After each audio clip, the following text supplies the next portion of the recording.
Hello, people. How are you doing tonight? Hope you're having a good Easter week. I'm just doing a bit of research once again, going down my wee rabbit holes, and I hope people enjoy the journey with me. It's strange how I come across these articles. This whole Cybele cult, and then Attis, our lover, and then I seen parallels between Attis and Jesus with the resurrection, and then I started looking into like the birth of Jesus, and it looks like he was maybe born in Easter. So, and there's a good article here, but it's interesting stuff, guys. I just can't get enough of it.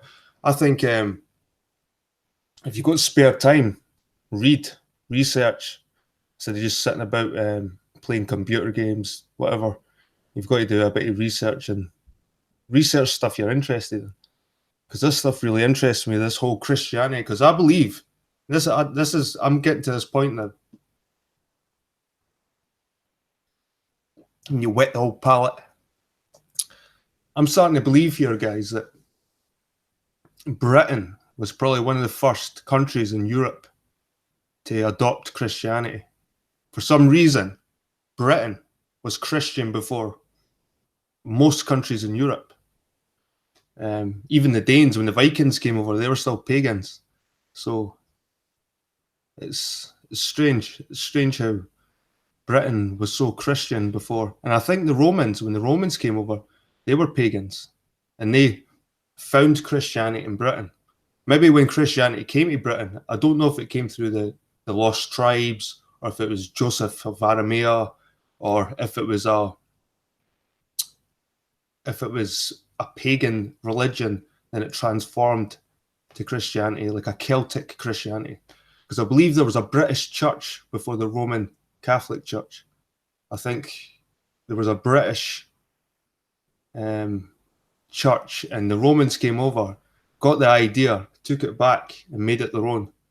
And somehow this Celtic Christianity, this British Christianity, it's been bastardized by the Roman Catholic Church, and it kind of all stems from paganism. At the end of the day, it does. It sort of evolves, and that's one thing I do like about Christianity. I'm not religious. I like looking into religions, and it interests me. But the thing I like about Christianity is when you look through all the civilizations through the past, they all sacrifice. It was all human sacrifice all the time.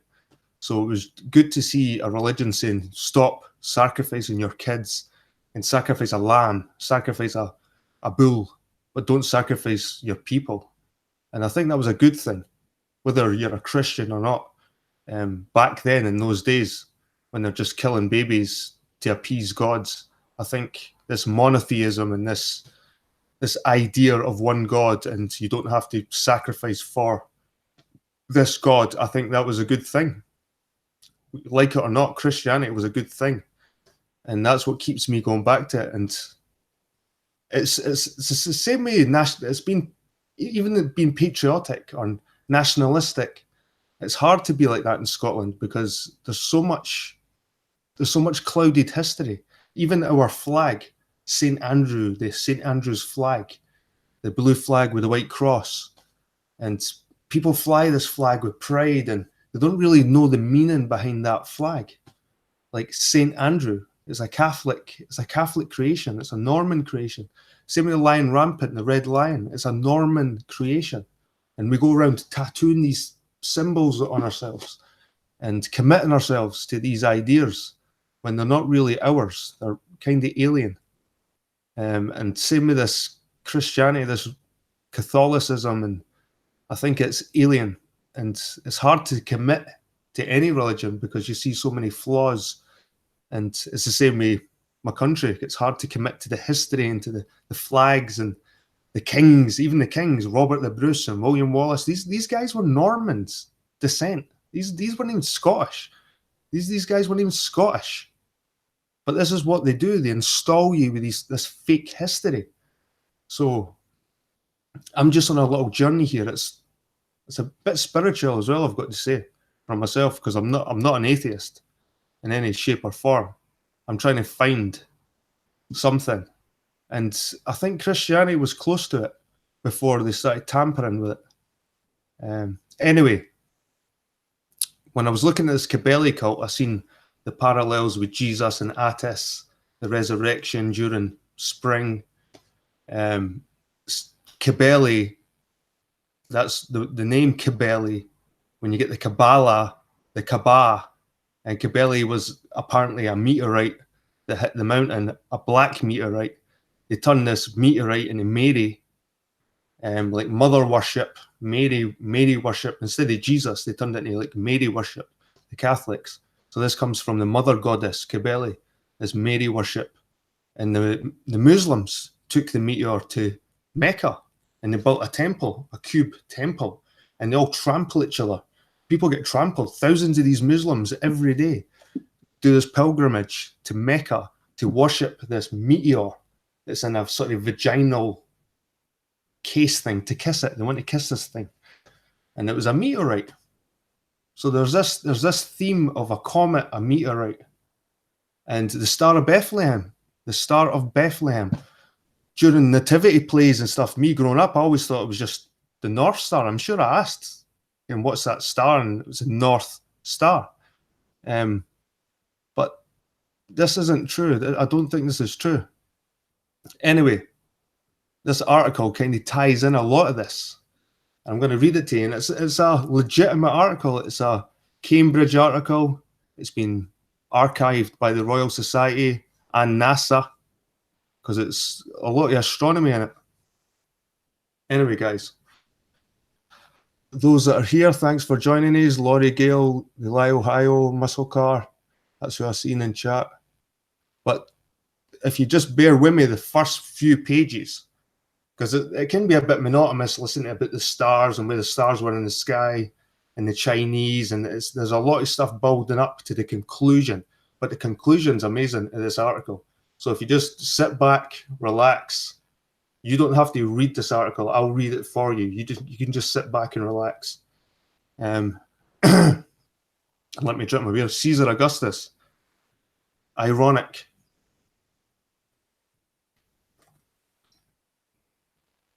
One of my favourite beers got a Roman name. Anyway, I'll share screen this article. Hope you're having a good night and a good Easter. And like I said, this all kind of coincides with Easter. This kind of could Easter be Jesus' real birth date? Was Jesus born during the spring rather than Christmas? Well,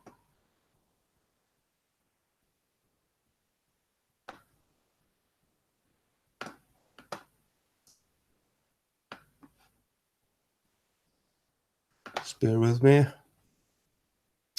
Whilst I've got another article too that's jam-packed with info, and it's interesting as well, but I've not got enough time tonight to read all of this, because this is quite a long article. This is 26 pages, people. So just sit back, listen, and chat away in the chat. I'll not be in the chat. I'll just be focused on reading. But this is the Star of Bethlehem, a comet in 5 BC, and the date of the birth of Christ by Colin J. Humphreys. And this guy, Colin, I've researched this guy too. Colin J. Humphreys. He's a sir now. It's Sir Colin J. Humphreys. And he's a physicist, and he's a manager, he's a director of research at Cambridge University. So he's no conspiracy idiot on the internet, on YouTube. And these kind of articles here, guys, are quite easy just to look over, because they're not a fancy website with fancy artwork. It's easy to just go past these, especially with a title. So, right, we'll begin. The Star of Bethlehem, a comet in 5 BC, and the date of the birth of Christ by Colin J. Humphreys, Department of Materials Science and Metallurgy, University of Cambridge, Pembroke Street, Cambridge. Received 1991, June the 27th, in original form, 1991, February. So here's the summary, guys. Astronomical and historical evidence suggests that the Star of Bethlehem was a comet which was visible in 5 BC and described in ancient Chinese records.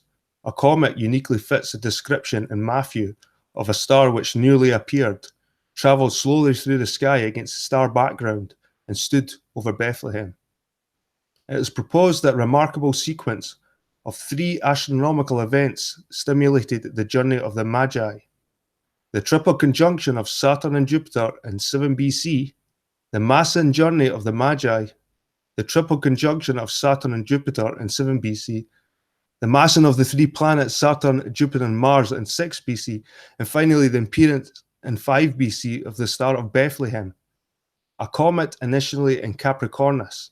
It is shown that each of these 3 events would have been rich in significance to the Magi, and about the combination would have provided a very clear sign that a mighty new king was about to be born in Israel. The evidence points to Jesus being born in the period 5 BC, March the 9th to May the 4th, probably around Passover time. 5 BC, April the 13th to the 27th. Birth in the spring is consistent with the account in Luke that there were shepherds living out in the fields nearby, keeping watch over their flock by night. Birth in 5 BC is also consistent with the census of Caesar Augustus. This is the beer I'm drinking, by the way, guys, Caesar Augustus. The date of the nativity presented here enables a new chronology of the life of Christ to be constructed, which is consistent with the available evidence. So, guys, if you're a hardcore Christian, you might not like what you're about to hear. But if you're interested in truth, this might ring a few bells. This might get you on a wee journey. Anyway, introduction. The Star of Bethlehem has been considered to be either mythical or a miraculous object beyond the bounds of scientific explanation, or a real astronomical phenomenon. And some excellent reviews exist. Example, Finnegan 1964, Hughes 1976, 1979. The question of whether a celestial phenomenon reported in ancient literature in a historical context was a real astronomical object is one which occurs quite frequently. In all such cases, it seems best to consider as a working hypothesis that the report is correct and to investigate whether any astronomical phenomenon exists which fits the report. Thus, tentatively, we take seriously the reference in Matthew's Gospel and in other ancient literature to the Star of Bethlehem, which is stated to have appeared near the time of the birth of Christ. If an astronomical object can be identified with the characteristics described in Matthew and other ancient manuscripts, this information may throw a light on the long-standing problem of the date of the Nativity. In AD 525, a Roman scholar and monk, Dionysius Exiguus, fixed the AD origin of our present calendar, Anno Domini, in the year of our Lord, so that Jesus was circumcised in the year AD 1 on January the 1st, 8 days counting inclusively after his birth on December the 25th, the previous year. More recently, dates ranging from 20 BC to AD 10 have been given for the year of the Nativity. See Finnegan 1964, Hughes 1979. Concerning the day, although December the 25th is firmly fixed in our calendar, this is unlikely if the arguments in the present paper are accepted. In this paper, we consider a combination of astronomical and historical evidence which may be used to identify the Star of Bethlehem and to determine the date of the Nativity. The earliest known account of the Star of Bethlehem is in Matthew 2, 1-12. Most scholars believe that the final text of this Gospel was composed in about AD 80 from sources written in earlier times. Presumably one of these sources recorded the Star of Bethlehem and the visit of the Magi. The account in Matthew describes how the Magi saw a star which they believed heralded the birth of the Messiah, King of the Jews. They travelled to Jerusalem and informed King Herod of the time when the star appeared, which indicates that the star was not a customary sight. The advisors of Herod told the Magi that, according to the prophecy of Micah, the Messiah should be born in Bethlehem, So the Magi journeyed there. The star moved before them and stood over Bethlehem. The Magi found the place where the child was and presented him with gifts. Right, so on to the Magi. The tradition that the Magi were kings dates from the 6th century AD and is almost certainly legendary. According to Herodotus 1:101, Magi existed in Persia in the 6th century BC. They were a priestly group among the Medes who performed religious ceremonies and interpreted signs and portents. Persia, now Iran, conquered neighbouring Mesopotamia, now Iraq, and from the 4th century BC onwards, Magi were increasingly associated with astronomy and astrology, the observation and the interpretation of the stars being closely related in ancient times, and Babylon and Mesopotamia became the centre of ancient astronomy and astrology. And this is where I think, guys, like the Galai, these priests, the Galai and the Chaldeans, I think these were like Celtic druids, and they were similar to these Magi. And it's funny because when you think of the word galaxy, and galactic, they say it's from the Greek white or milky. Is it milky? So they say it's the Milky Way. But I think it's because the Magi or the druids were white guys. They're probably pale. But that's just something to think about, like galaxy and that word. Right.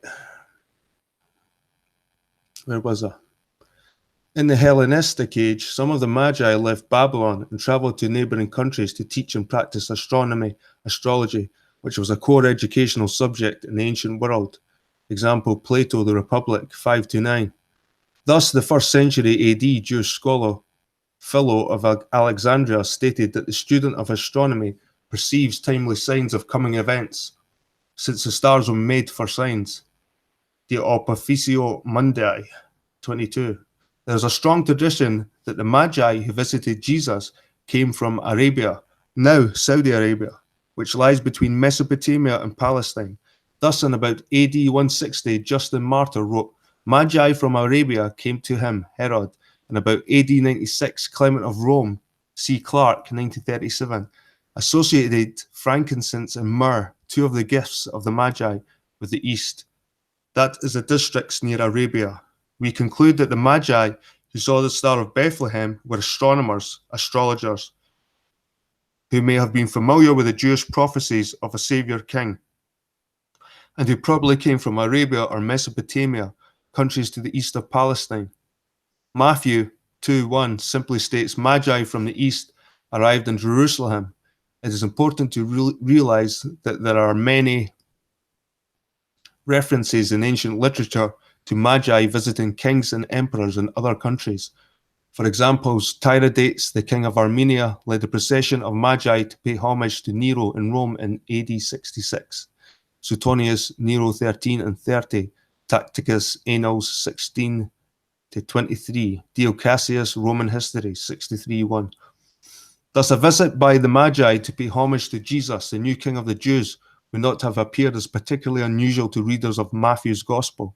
However, the Magi must have had an unmistakably clear astrological message to start them on their journey. The characteristics of the Star of Bethlehem.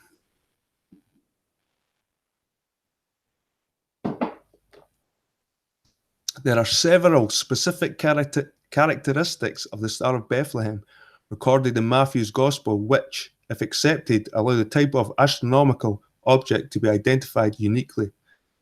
The characteristics are as follows. 1. It was a star which had newly appeared. Matthew 2:7 states, Then Herod summoned the Magi secretly and ascertained from them the exact time when the star had appeared. Number 2, it travelled slowly through the sky against the star background. The Magi saw his star in the east, Matthew 2:2. Then they came to Jerusalem, where Herod sent them to Bethlehem. Then they went on their way, and the star they had seen in the east went ahead of them, Matthew 2:9. Since Bethlehem is to the south of Jerusalem, The clear implication is that the Star of Bethlehem moved slowly through the sky from the east to the south in the time taken for the Magi to travel from their country to Jerusalem, probably about 1 or 2 months. See you later. Number 3. The star stood over Bethlehem. Matthew 2:9 records that the star went ahead of them and stood over the place where the child was. Popular tradition has the star pointing out the very stable in which Christ was born, but Matthew neither states nor implies this.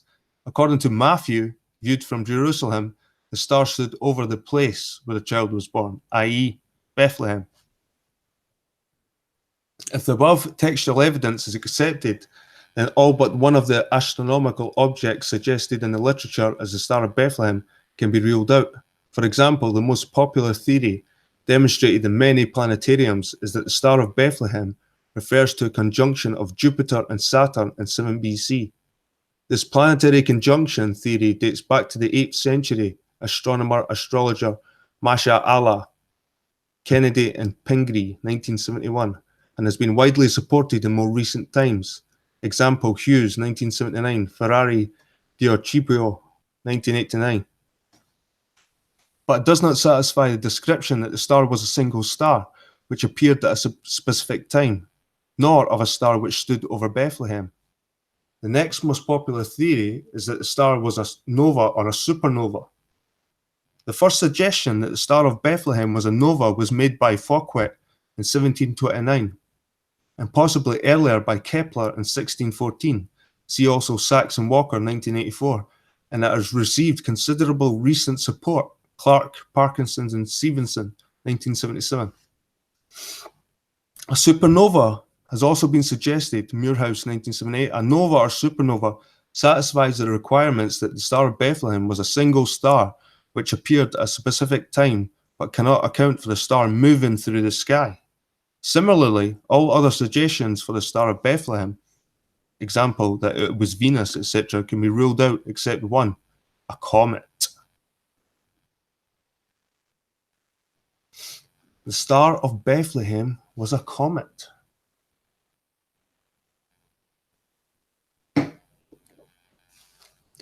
Comets probably have the greatest dramatic appearance of all astronomical phenomena. They can be extremely bright and easily visible to the naked eye for weeks or even months. Spectacular comets typically appear only a few times each century. They can move slowly or rapidly across the sky against a backdrop of stars, but visible comets usually move through the star background at about 1 or 2 degrees per day relative to the Earth. They can sometimes be seen twice, once on their way in towards the perihelion, the point in their orbit which is closest to the Sun, and again on their way out. However, from a given point on the Earth's surface, a comet is often seen only once, either on its way in or its way out, because of its orbit relative to the Earth. Since a comet usually peaks in its brightness on its way out, about 1 week after perihelion, most visible comets are seen on their way out from perihelion. If the star described in Matthew was a comet, was it seen twice, first in the east on its way in towards perihelion and again in the south on its way out? Or was it seen continuously moving from east to south and then to west on its way out? Matthew 2:9 states, the star they had seen in the east went ahead of them to Bethlehem in the south. It was not generally recognized 2,000 years ago that the comet seen twice, once on its way in towards perihelion, where it would disappear in the glare of the sun, and again on its way out, was one and the same comet. It was normally regarded as 2 separate comets. Since Matthew 2:9 clearly implies that the star seen in the south was the same star as that originally seen in the east, we deduce that the star was continuously visible, suggests that it was a comet on its way out from a perihelion traveling east to south to west. In particular, it suggested that the Magi originally saw the comet in the east in the morning sky. They travelled to Jerusalem, a journey time of 1 to 2 months, and in this time the comet had moved through about 90 degrees from the east to the south, which is consistent with the 1 or 2 degrees per day typical motion of a comet. In Jerusalem, Herod's advisors suggested that the Magi go to Bethlehem, 6 miles to the south in a journey time of 1 or 2 hours. The Magi set off next morning and saw the comet ahead of them in the south in the morning sky. Hence, it appeared that the comet went ahead of the Magi on its last lap of their journey. The curious terminology in Matthew 2:9, that the star stood over Bethlehem, will now be considered. Phrases such as stood over and hung over appear to be uniquely applied in ancient literature to describe a comet, and I can find no record of such phrases being used to describe any other astronomical object. The historians Dio Cassius and Josephus were broadly contemporary with the author of Matthew's Gospel. Dio Cassius, Roman History 5429, describing the comet of 12 BC, Halley's Comet, which appeared before the death of Marcus Agrippa, writes, "The star called Comet stood for several days over the city, Rome." Josephus, Jewish War 653, states a star resembling a sword stood over the city, Jerusalem, probably referring to the comet of AD 64, mentioned by Tacitus, Annals 15 to 47. Comets frequently been described as swords in ancient literature because of their upward tails in a direction away from the sun. Marcellinus describing a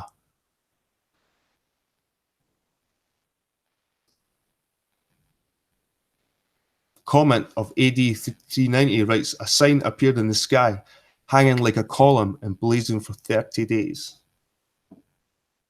Take a wee drink, guys.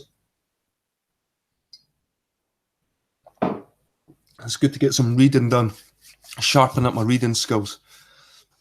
Sitting watching videos all the time, it's good to actually read again. It builds on the vocabulary.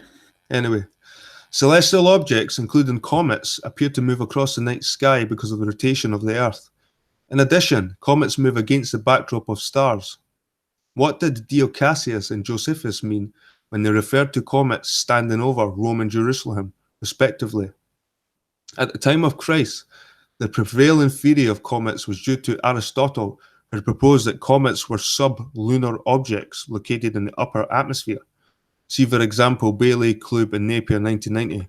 This theory was consistent with the Aristotelian model of comets lying below the heavenly spheres, containing the sun, moon, planets, and fixed stars, and presumably it also appeared to be consistent with the visual observation of bright comets, which often seem to be close to the Earth.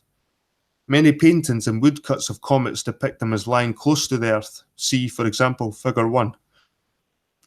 Hence, a comet is probably the only astronomical object to appear to be sufficiently low-lying to be capable of satisfying the descriptions in Dio Cassius, Josephus, and Matthew of a star standing over a particular town or city for part of the night.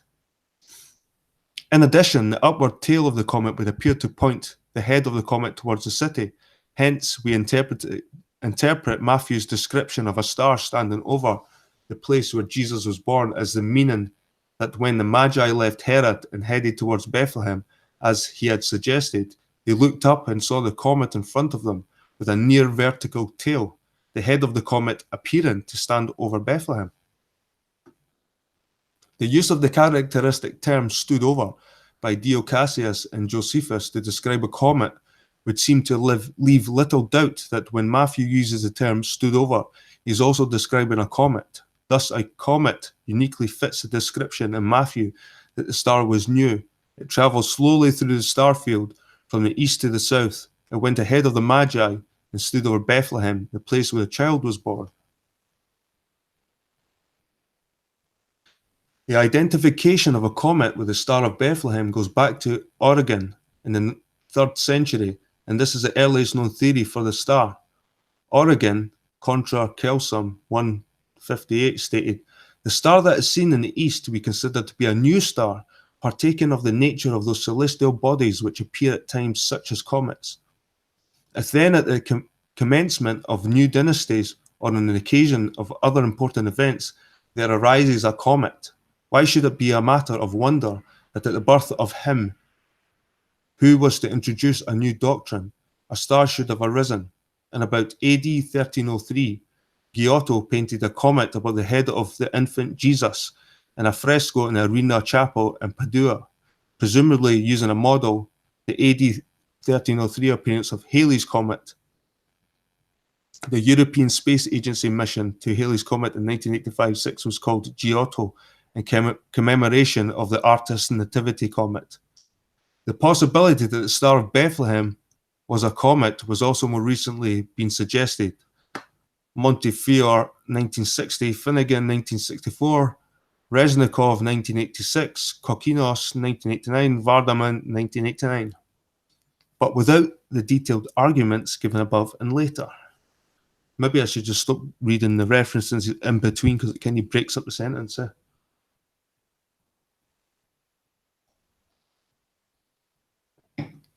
But it's good to see references in articles because you can always check.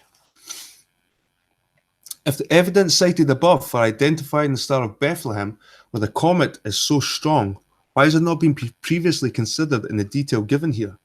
The main reason seems to be the widespread belief that a comet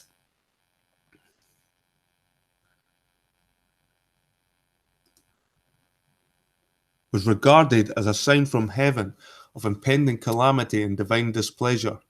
Hence, it is argued that the Star of Bethlehem was a comet.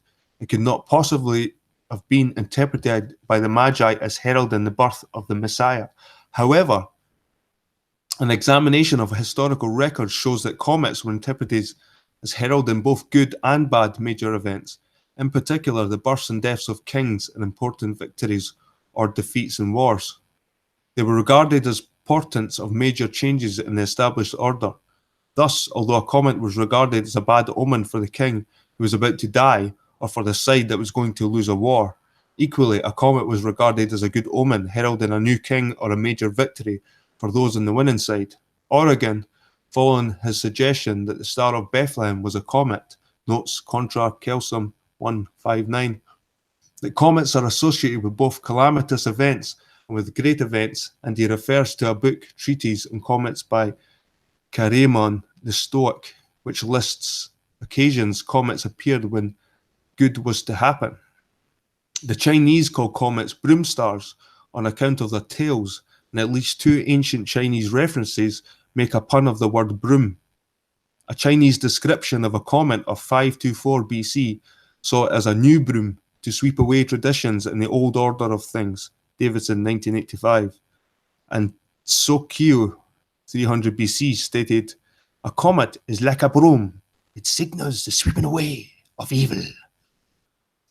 In the 2nd century AD, the Roman historian Justinius quoted from an early Roman historian, who in turn quoted from the History of Kings of Timagenes of Alexandria as follows: "Heavenly phenomena had also predicted the greatness of this man, Mithridates, the famous king of Pontus. For both the year in which he was born and the year in which he began to reign, a comet shone through both periods for 70 days in such a way that the whole sky seemed to be ablaze." Justinius, Pompey, Trogi, Hist, Phil, Epit.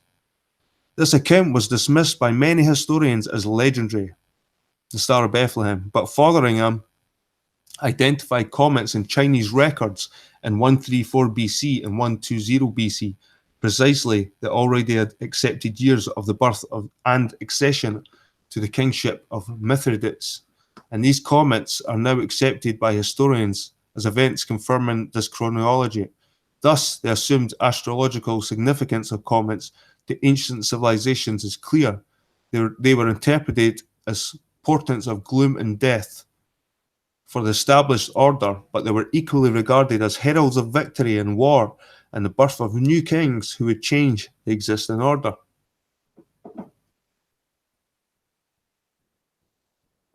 Almost sounds like yin and yang. The Chinese kept careful astronomical records of visible comets, novae, etc., and used different terms to describe them. Low 1980, a tailed comet was called a Su Xing, meaning a broom star, the broom referring to the tail of the comet. Traditionally, the Chinese character read as Su has been read as Hu, but Su is probably more correct. M. Lau, Private Communication. A comet without a tail is called a Po Xing, and a nova is called a Ko O Hsing, meaning a guest star. A clear distinction is not always made between novae and comets without a tail. Ho Peng Yok, 1962, lists and translates ancient Chinese records of comets and novae. Those appearing within the period 20 BC to AD 10 are all described as comets and are given in Table 1. These objects are the only recorded astronomical phenomena appearing near the birth of Christ, which satisfy the description of Matthew's Gospel of a star that moved through the sky and it stood over a place. The earlier possible date for the birth of Christ can be deduced from Luke 3:23, which states that he was about 30 when he started his ministry, which commenced with his baptism by John the Baptist. Luke 1-2 carefully states that the ministry of John the Baptist started in the 15th year of Tiberius Caesar. Depending on whether Luke used the Julian calendar or the Roman regnal year calendar, the 15th year of Tiberius was the 1st of January to the 31st of December, AD 29, or autumn, AD 28 to 29, respectively. The Lucan term, about 30, is a broad term covering any actual age ranging from 26 to 34. Mayer, 1989. Thus, the earliest possible year for the birth of Christ is obtained by subtracting 34 years from AD 28, given 7 BC. Hence, we can rule out as being too early for the Star of Bethlehem the comet of 12 BC, Halley's Comet, in Table 1. Although the 12 BC comet has recently been revived as Star of Bethlehem, Reznikov, 1986, Kokhanov, 1989, Vardaman, 1989. The latest possible year of the birth of Christ is given by the date of the death of the King Herod the Great, since Matthew 2:1 stated that Herod was the king when the star was seen by the Magi. The generally accepted date for the death of the Herod the Great is the spring of 4 BC. Although other dates have also been suggested, Barnes,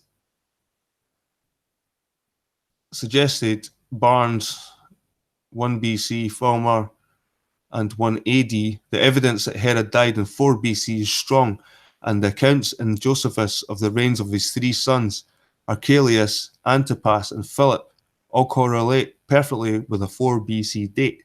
See also Hoshner, 1989, Mayer, 1989, Josephus, Antiquities, 7167, records that Herod died between an eclipse of the moon, usually taken to be that of 4 BC, March 12th to the 13th, and the following Passover on the 4th BC, April 11th.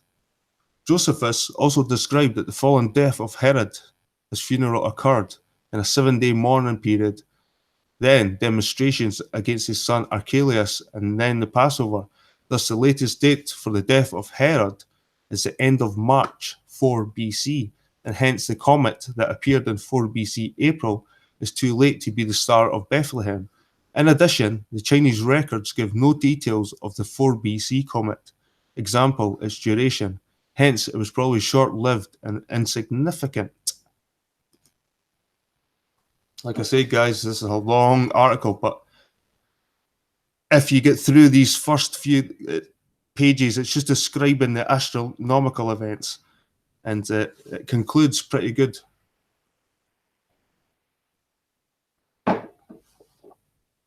Right, the Star of Bethlehem, a comet in 5 BC. Having effectively eliminated the comets of 12 BC and 4 BC as possible candidates for the Star of Bethlehem, we note from the Table 1 that the only possibility is the comet of 5 BC.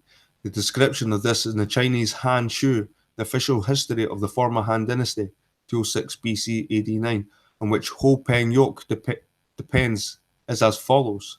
Second year of the Chang Ping reign period, second month, 5 BC, March the 9th, April 6th.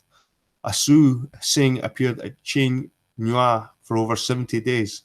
The passage in the Han Shu includes what is termed a traditional comment relating to the 5 BC comet as follows. Su are the means of eliminating the old and inaugurating the new. Qian Nu is the place whence the 5 planets arise, the origin of the calendrical reckoning, the starting point of the 3 standards of computation. The appearance of the Su was a sign of change, The long period of its appearance was due to the importance of the incidents to come. It appears from the above that the ancient Chinese regarded the Che-en-Yu as an exceptionally important region of the sky, the origin in space of the 5 planets, the origin in time of the calendar, and the origin of a computational standards. Why was this? From ancient Chinese star maps, it's clear that the Che-en-Yu is the area of the sky included the constellation Capricornus. The 5 planets were those known to astronomers 2,000 years ago: Saturn, Jupiter, Mars, Venus, and Mercury. The Sun reaches its furthest point south of the equator on the winter solstice, December the 22nd, and from 1000 BC to 1000 AD, this occurred when the Sun was in Capricornus.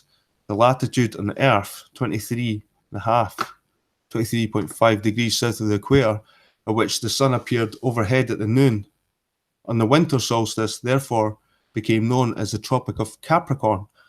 Because of precession, the winter solstice is now in the neighbouring constellation of Sagittarius, but the Tropic of Capricorn retains its name. Writing about 2,000 years ago, Milanius referred to this tropic, which marks the furthest station of the retreating Sun, astronomical 1582, and he constructed a circle held at the bottom by Capricornus, in which the 5 planets moved. Thus, to ancient astronomers, Capricornus was one of considerable significance, and it was clear why the Chinese regarded it as the place of origin of the 5 planets, as the origin of a calendar based on the winter solstice when the Sun was reborn, and as a starting point for computations. See also Attis phenomena 284 and 500, 275 BC, and Lucretius de Rerum Natura. Since the comet was observed for over 70 days, it was almost certainly very bright for part of this time, as suggested in various ancient references to the Star of Bethlehem. For example, the New Testament apocryphal book James 1924, the Proto-Evangelium of St. James, possibly written in about AD 150, states that the wise men said, "We saw how an indescribably greater star shone among these stars and dimmed them." The first reference identifying the 5 BC object with the Star of Bethlehem appears to be that of Fouquet in 1729. However, he referred to the object as a nova, as did Lundmark 1953 and Clark et al. As we have argued earlier, the description in Matthew that the star moved from east to south is inconsistent with a nova. In addition, since the 5 BC object was clearly described in ancient Chinese records as a su sing, and since the use of the term su implies that the star had a definite tail, we should accept the Chinese description of this object as a tailed comet. Ho Peng Yok, Private Communication, see also Colin 1979. Further, the probability of a nova appearing in Capricornus, which is a high galactic latitude, is very small. It is of interest to note that the Chinese records describe the 5 BC comet as appearing in the area of the sky including Capricornus in March-April. Capricornus rose above the eastern horizon as seen from Arabia and neighbouring countries and was first visible in the morning twilight. Hence, this particular comet would have been first seen rising in the east in the morning sky. Matthew 2:2 states that the Magi first saw his star in the east. An alternative translation of "in the east" in Matthew 2:2 is "at its rising." If this alternative translation is adopted, the 5 BC comet again fits the description, since according to Chinese records, it would be the first seen at its rising in the east in the morning sky. The Chinese records also describe the 5 BC comet as being visible for over 70 days. Implication is that the comet was continuously visible, rather being seen twice, once going in towards perihelion and again going out, see section 4.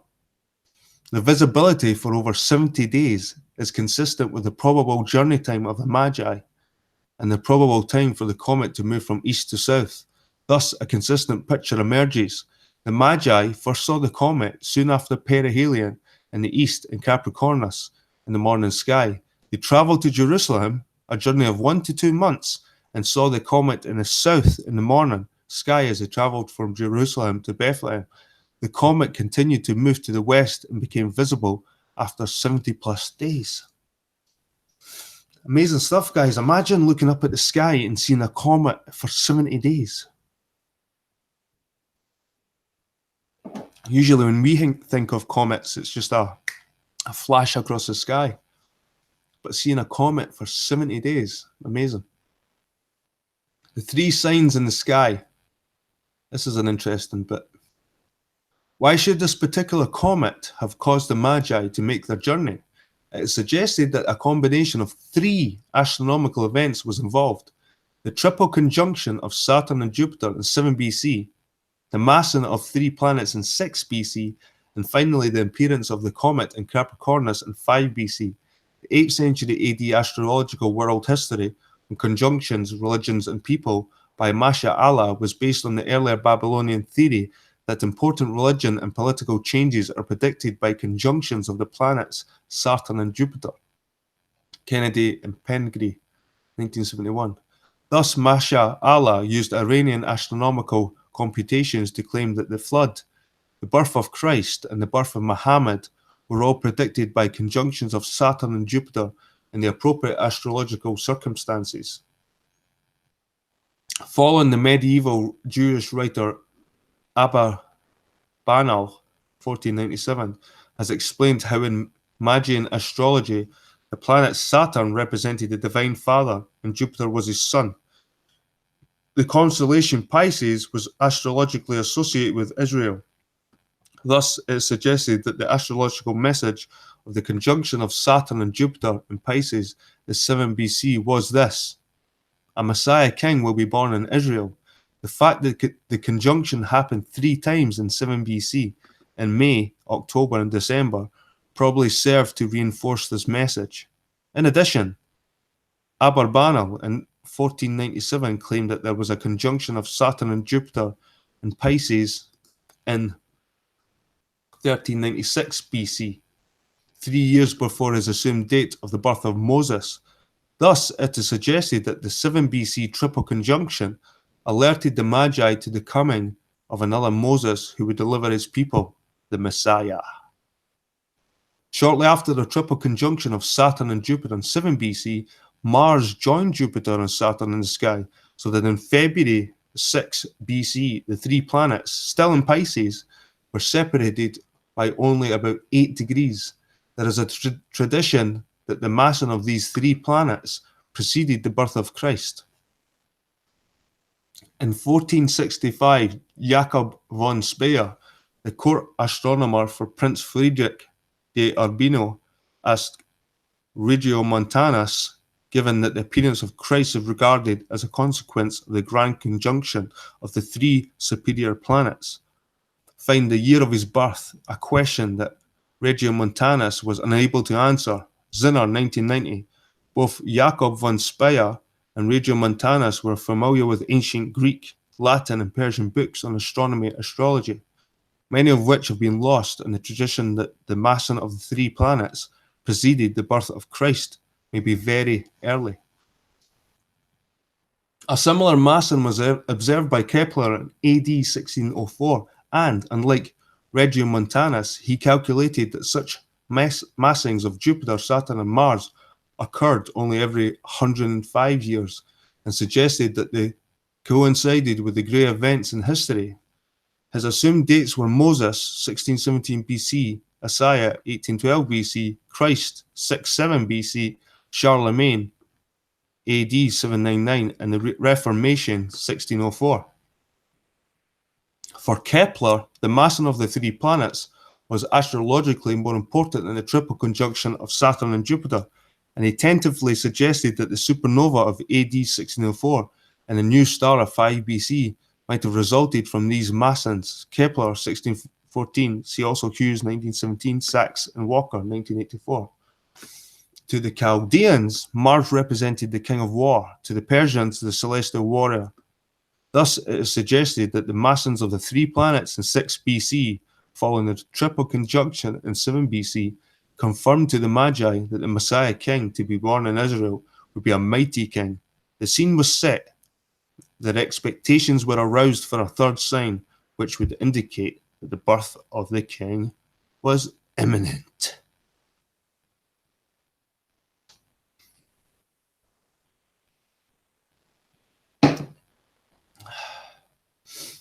The significance of the 5 BC comet. In the spring of 5 BC, a comet blazed forth in Capricornus. It has not previously been appreciated that this would have been rich in significance for the Magi. Ptolemy, Tetrabiblos, stated that the appearance of a comet in the Orient signified rapidly approaching events in the Occident West, those that approach more slowly. The significance of the Magi seeing his star in the east, Matthew 2:2, was therefore that it's clearly provided that awaited sign that the birth of the king was imminent. Ptolemy further states that the significance of a comet is related to the part of the zodiac in which it appears. What was the likely significance to the Magi of a comet appearing in Capricornus? Firstly, as been shown, Capricornus was the place of the rebirth of the sun. Secondly, in ancient astrology, each of the 5 planets had a zodiacal house that it ruled. Capricorn was the daytime house of Saturn. See, for example, Ptolemy Tetrabiblos, the divine father in Magian astrology. The comet in Capricorn would therefore have provided the third and final sign of the birth of the divine son. To the Magi, the repeated occurrence of the perfect number 3 may have also been significant. A triple conjunction, then 3 planets massing, and finally the third astronomical sign. It may also be relevant to note that the Roman Emperor Augustus had a silver coin issued which bore the sign of Capricorn, which is where the moon stood at his birth on 63 BC, September 23. And Manilius extolled the greatness of Capricorn as Augustus' birth sign. Capricornus means horned goat. Latin, caper, goat, and cornus equals horn. In ancient times, horns symbolized power and often kings. The writings of the Old Testament prophet Daniel may be known to the Magi since he wrote while in exile in Babylon.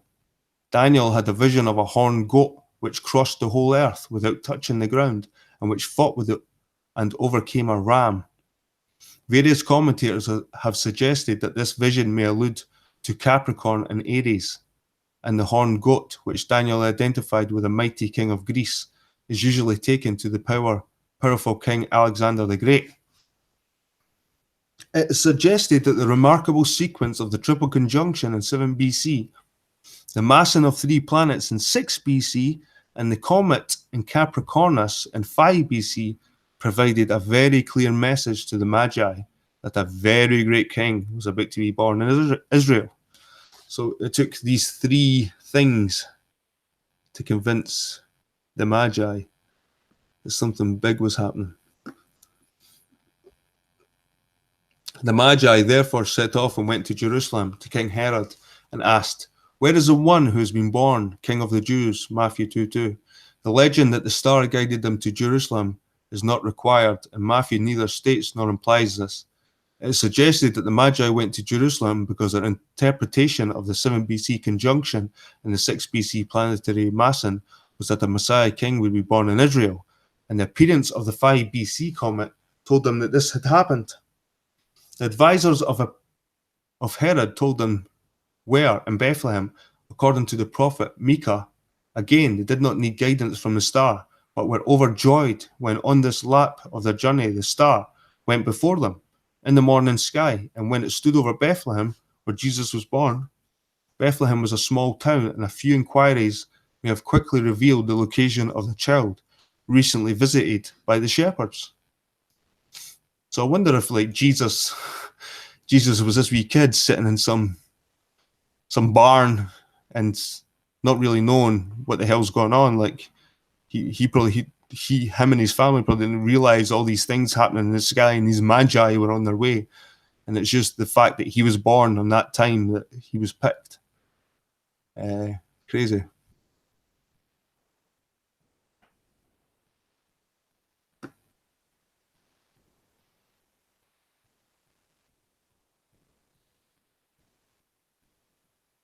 Right, Montefiore, 1960, Finnegan, 1964, and Hughes, 1976, have previously suggested that the star may have involved both the 7 BC conjunction and the 5 BC or 4 BC comets, with the Magi setting out in 7 BC and arriving in Jerusalem in 5 to 4 BC. Hughes, 1979, has rightly criticised this theory and withdrawn his own earlier theory. Hughes, 1976, is having the almost insurmountable difficulty that the star the Magi saw when they set out and the star they saw in Jerusalem should have been one and the same star, not a conjunction and a star, since Matthew 2:9 states, "The star which they saw in the east went before them on the final leg of their journey to Bethlehem." We agree the proposal here is that two events, the conjunction of 7 BC and the planetary massing of 6 BC, alerted the Magi to the coming birth, but they did not sail out until the 5 BC comet appeared in the east, indicating that birth was imminent. How long did the journey take? Hughes, 1979, has noted that Lawrence of Arabia and the 7 Pillars of Wisdom stated that in 24, a fully loaded camel can cover 100 miles if hard-pressed and 50 miles comfortably. The furthest the Magi are likely to have travelled is from Babylon to Jerusalem, a distance of about 550 miles, going directly across the Arabian desert, and about 900 miles travelling via the Fertile Crescent, allowing 1 or 2 months for the journey seems not unreasonable, so that if the Magi commenced their journey soon after the comet appeared in 5 BC, March, April, they would have arrived in Jerusalem in 5 BC, April, June, as noted in section 5. This journey time for the Magi is consistent with the probable time for the comet to move from east to south, with the 70 plus days visibility of the 5 BC comet noted in the Chinese records. The theory proposed here fits well with Herod giving orders to kill all the boys in Bethlehem who were 2 years old and under. According with the time he had learned from the Magi, Matthew 2:16, earlier Herod had asked the Magi the exact time the star had appeared, Matthew 2:7. It is suggested that the Magi spoke with Herod when they arrived in Jerusalem in 5 BC, April, June, and recounted not only the appearance of the comet about 1 month previously, but also described the significance of the planetary massing in 6 BC and the triple conjunction of Jupiter and Saturn in 7 BC, May, October, and December. Herod, leaving nothing to chance, decided to kill all boys born since the first stage of the triple conjunction in 7 BC, May, 2 years previously. The 5 BC date for the Star of Bethlehem also fits well with the textual evidence for the length of stay of Jesus and his family in Egypt. According to Matthew 2:13-15, after the Magi had left Bethlehem, Joseph had warned that Herod planned to kill Jesus, so the family left for Egypt, a classic refuge for those trying to flee the tyranny of Palestine, and returned after Herod died. Both Origen and Eusebius stated that Jesus and his family were in Egypt for 2 years, and they returned in the first year of the reign of Archelaus. Archelaus, one of Herod's sons, started his reign when Herod died. Thus, if Herod died at the end of 4 BC March, the first year of the reign of Archelaus was from 4 BC April to 3 BC April. Jesus and his family probably left for Egypt shortly after the Magi left Bethlehem, and about 5 BC April, June. If they stayed in Egypt a reasonable time after the death of Herod, to be absolutely sure of the news, they could have returned to Israel in, say, 3 BC March, when travelling conditions would be good.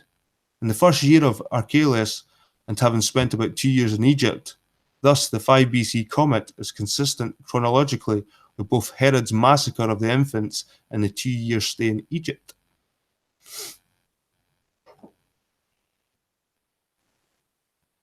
A thirsty work reading.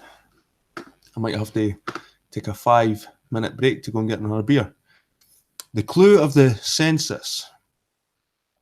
According to Luke 2:1-5, a census was taken by the Emperor Caesar Augustus around the time of birth of Christ, and Joseph travelled with Mary from Nazareth to his hometown of Bethlehem in order to register. This consensus is one of the thorny problems of the New Testament about which much has been written. There are 3 well-documented consensuses conducted by Augustus in 28 BC, 8 BC, and AD 14, but these were apparently only for Roman citizens. In addition, there are various records of provincial censuses under Augustus for non-citizens for purposes of taxation. For example, in AD 6, a decade after the death of Herod the Great, Josephus refers to a census in Judea administered by Quirinius, the governor of Syria, and Luke also refers to this census, Acts 5:37. However, there is no record of a census for taxation purposes in Judea around the time of the birth of Christ, hence the problem in interpreting Luke 2:1-5. The problem can be resolved if the census was not for taxation purposes, but was instead a consensus of alliance to Caesar Augustus. The 1st century historian Orosius states Augustus ordered that a census be taken of each province everywhere and that all men be enrolled. So at that time Christ was born and was entered on the Roman census list as soon as he was born. This is the earliest and most public acknowledgement which marked Christ as the first of all men and the Romans as Lord of the world, since in this one name of Caesar all the peoples of the great nations took oath, and through the participation in the census were made part of one society. Josephus appears to refer to the same event. When all the people of the Jews gave assurance of their goodwill to Caesar and to the king's government, these very men, the Pharisees, did not swear, being above 6,000. From the context of these words in Josephus, the census of alliance to Caesar Augustus occurred about 1 year before the death of Herod the Great. There is one further problem with this census. Luke 2:2 is usually translated. This census was first made by Quirinius, was governor of Syria, but Quirinius did not become governor of Syria until AD 6. However, the Greek census construction of Luke 2:2 is unusual, and an alternative translation is the census took place before the one when Quirinius was governor of Syria. As noted above, from Josephus, this latter census can be dated to AD 6, and Luke was well aware of it.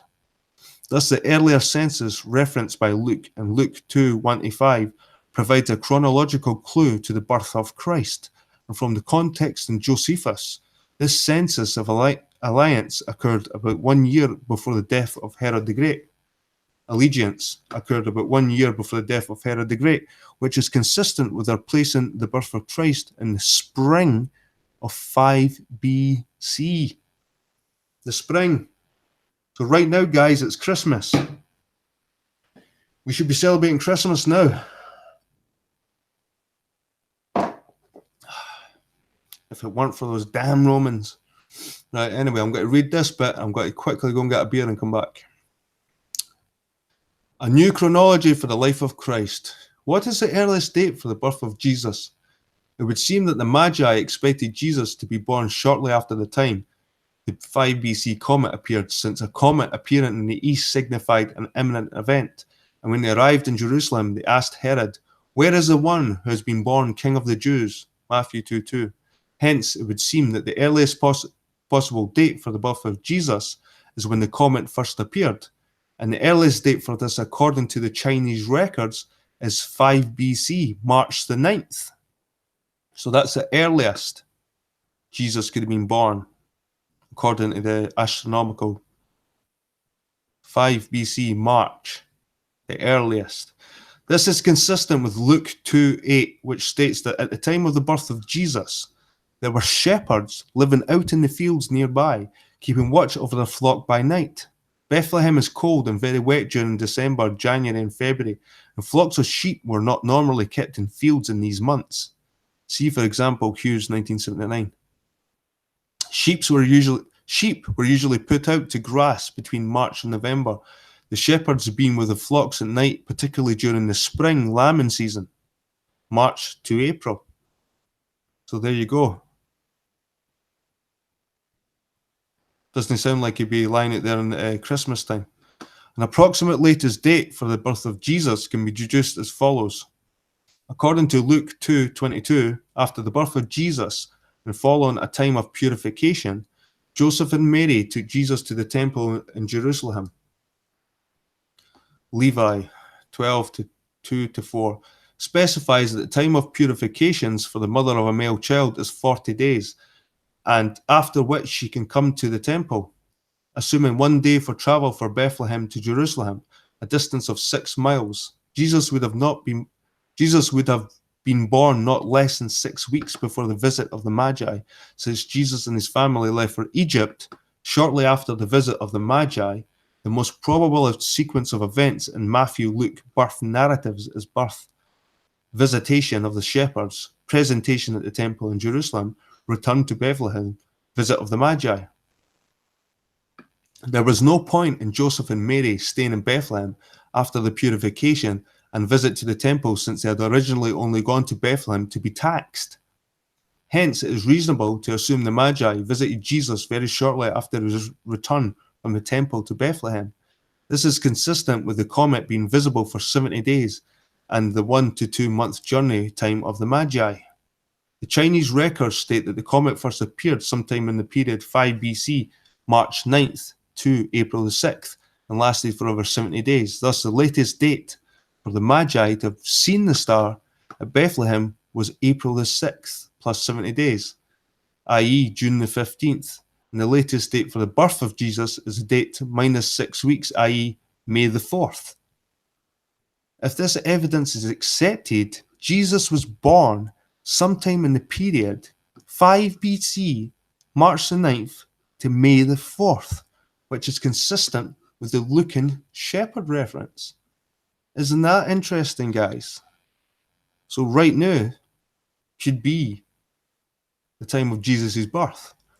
And like I said before, with the whole Cybele and Attis and the resurrection, because you hear a lot of this Zygus stuff that they try and compare Jesus to the Egyptian Horus, and Horus was born on the 25th of December, and Horus was was born of a virgin mother. But the thing is, Jesus wasn't born on December the 25th, so it doesn't matter if Horus was born on December the 25th. By the looks of it, astronomically, it had to be in spring.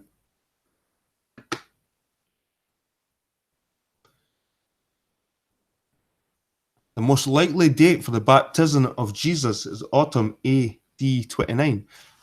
If Jesus was born in the spring of 5 BC, then he would have been 33 when he commenced his ministry. This is consistent with Luke 3:23, that he was about 30 at this time. As noted above, the Greek translated about 30 means any age between 26 and 34. If the crucifixion was on AD 33, April the 3rd, look at that, all the threes, eh? Example, Humphreys and Waddington, 1983, Edwards, 1986, Horner, 1989. Then Jesus was around his 37th birthday when he died. We have deduced that Jesus was born in the spring of 5 BC. We note that in 5 BC, the first day of the feast of Passover, Nisan 15 in the Jewish calendar, 15th Jewish calendar, fell on April the 20th. And we tentatively give several reasons which suggest that Jesus may have been born around Passover time. At Passover time, all adult males were required to come to Jerusalem.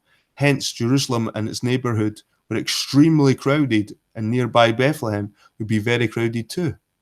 Consensus were not held on a particular day, but were spread over a period of time, and it suggested that Joseph chose to visit Bethlehem for the consensus at the same time as Passover to save an extra journey. Thus the inn was full, Luke 2-7, because it was the time of the feast, in particular the feast of Passover. See also Pratt 1990, who dates the nativity to Passover 1 BC. Josephus, Jewish War 1-229 and 6-270, states that the pilgrims came to Jerusalem about a week before Passover to undergo the appropriate purification rites, and the feast itself lasted for 1 week.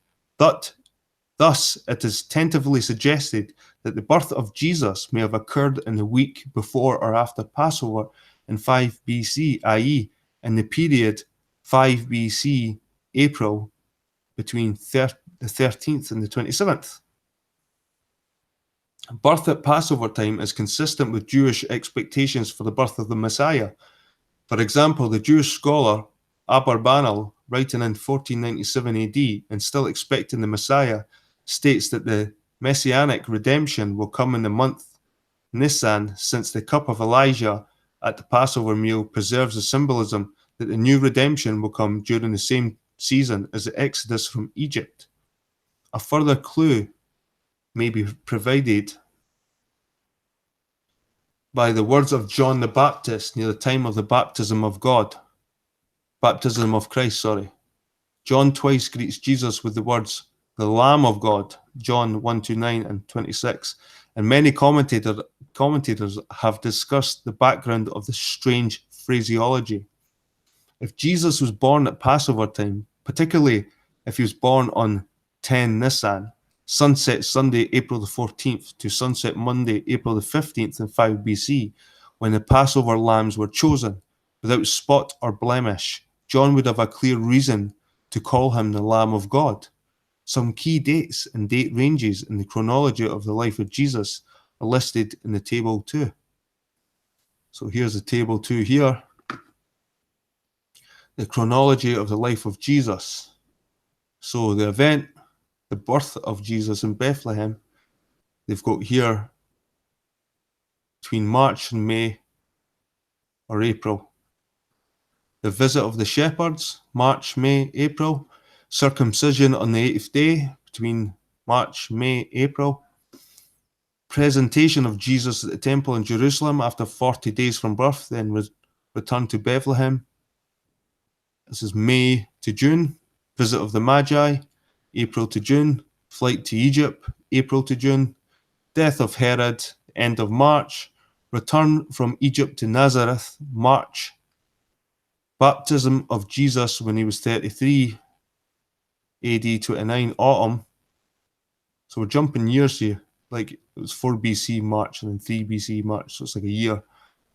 The crucifixion on Nisan 14 when Jesus was near his 37th birthday. AD, the 33rd of April, 3 Friday. All the threes there. It's funny how they keep saying that Jesus was crucified on his 33rd birthday, when really it was probably the 33rd of April. That's where the number 33 comes in.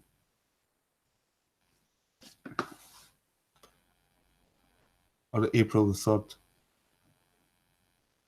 Words of John the Baptist near the time of the baptism of Christ. John greets Jesus with the words, or rather, I've already read that part. Right, the day of Christmas, people. Here we go. We're nearly finished, actually. So I'm not going to disappear for a drink. I'll keep going, even though I'm getting quite dry here. But I hope you're finding this interesting as I have. The day of Christmas. The traditional Western day of Christmas, December the 25th, first occurs in the Roman calendar Chronographus Anni, CCL 111, chronographer of the year 35. So this is 354. All this crap here. In this calendar, the sequence of festivals in the church year begins with the festival of the birth of Christ on December the 25th. The original version of this calendar may date back to AD 336. Hence, it is not particularly early. The pagan feast of the Sol Invictus, the invincible sun, was observed on December 25th, since it was a date accepted at the time for the winter solstice. The Christian festival of Christmas essentially replaced this pagan festival. The traditional Eastern date of the birth of Christ is January the 6th.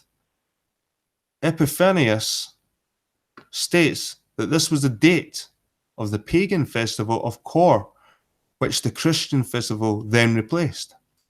However, the actual birth of Christ was unlikely to have been in the winter if we accept Luke 2-8. There were shepherds living out in the fields nearby, keeping watch over the flocks at night. We very tentatively suggest how December the 25th and January the 6th might have been chosen for the birth of Christ. According to the present paper, Christ was born in spring. We suggest that this birth date may have been confused with the date of the conception, and Epiphanius comments on such a confusion in the early church. Adding 9 months for the pregnancy leads to the date range close to the existing pagan festivals of Cor and Sol Invictus, which were taken over to be Christmas. Summary and conclusions. This is the final bit, guys. There are 4 key questions arising from the account in Matthew's Gospel and other ancient literature. Of the Star of Bethlehem, who were the Magi? Is there a known astronomical phenomenon which fits the account? What induced the Magi to embark on their journey? And can astronomy be used to solve the long-standing problem of the date of the birth of Christ? This paper attempts to answer these questions. The Magi are well known in classical literature as a religious group who were skilled in the observation and interpretation of the stars. At the time of Christ, they lived mainly in Persia, Mesopotamia, and Arabia, now Iran, Iraq, Saudi Arabia, respectively, and they are known to have visited kings in other countries. It is therefore consistent with our knowledge of the Magi that an astronomical sign could have led them to visit a new king. There are 3 main characteristics of the Star of Bethlehem recorded in Matthew. It was a star which had newly appeared. It travelled slowly through the sky against the star background, and it stood over Bethlehem. It is suggested in the paper that one, and only one, astronomical object satisfies this description: a comet. It is proposed that the Magi originally saw this comet in the east in the morning. They travelled to Jerusalem, a journey time of 1 to 2 months, and in this time the comet had moved to the south in the morning sky. Hence, it appeared ahead of them as they travelled from Jerusalem to Bethlehem on the last lap of their journey. The comet appeared to stand over Bethlehem with a near vertical tail. It's shown that the description "stand over" is uniquely applied in ancient literature to refer to a comet. From ancient Chinese astronomical records, 3 comets are possible candidates for the Star of Bethlehem, those of 12 BC, 5 BC, and 4 BC. It is shown from historical and biblical evidence that the comets of 12 BC and of 4 BC were too early and too late, respectively, to be the Star of Bethlehem. Hence, the comet of 5 BC may uniquely be identified as the Star of Bethlehem. The Chinese description of this comet, particularly its appearance in the east and its visibility for over 70 days, is consistent with the description of Matthew. It suggested that a combination of 3 unusual and significant astronomical events caused the Magi to set off on a journey.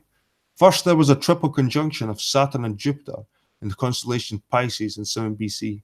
Such an event occurs only every 900 years.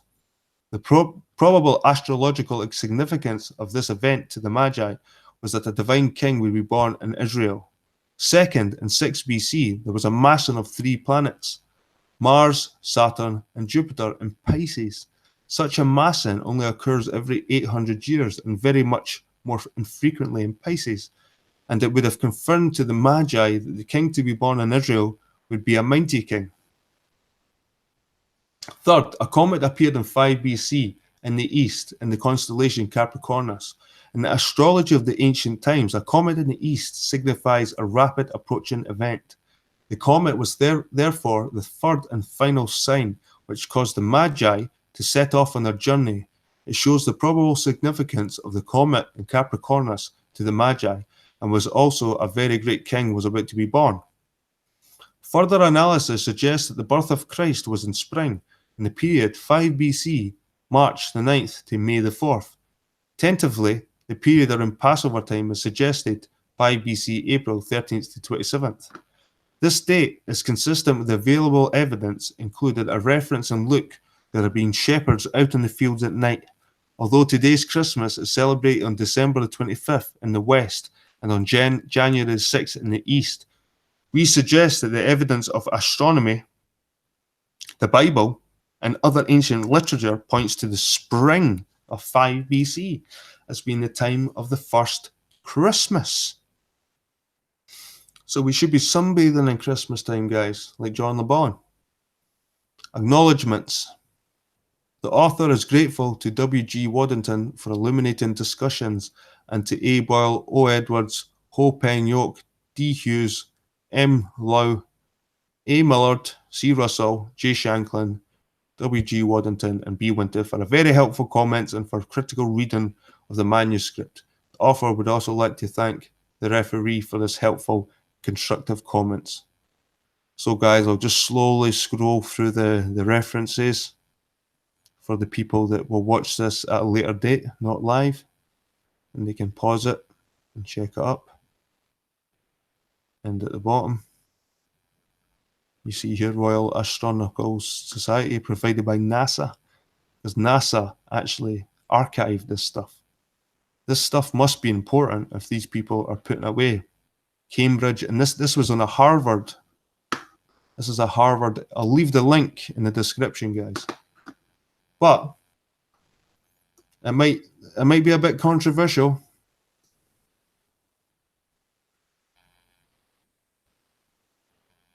It might be a bit controversial, guys, the whole Jesus being born in spring. But even before I read that article, I was coming across things. And even the months of December and November, I think they were quite new. They were kind of added on.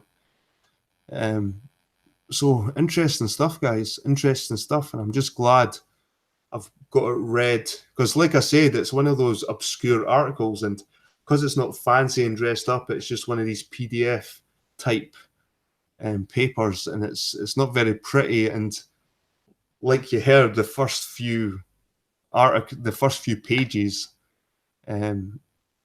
it's quite tedious to go through all the astrological stuff, and you have to really be interested to keep your attention. But it does build up to a good conclusion at the end, and it's solid. It's been well researched.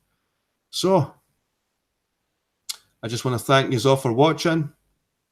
Like I said, these videos are just to save me editing, and it's not really for the live. It's for watching later. Like, if I made a flat Earth video right now, if I was sitting here slating flat Earth, I'd probably get a couple of hundred views within a couple of hours or a couple of days. But these videos, these gather views in the long term. Anyway, people, thanks for joining me. I hope you had a good Easter or good Christmas. A good Christmas. And take care. Thanks, guys.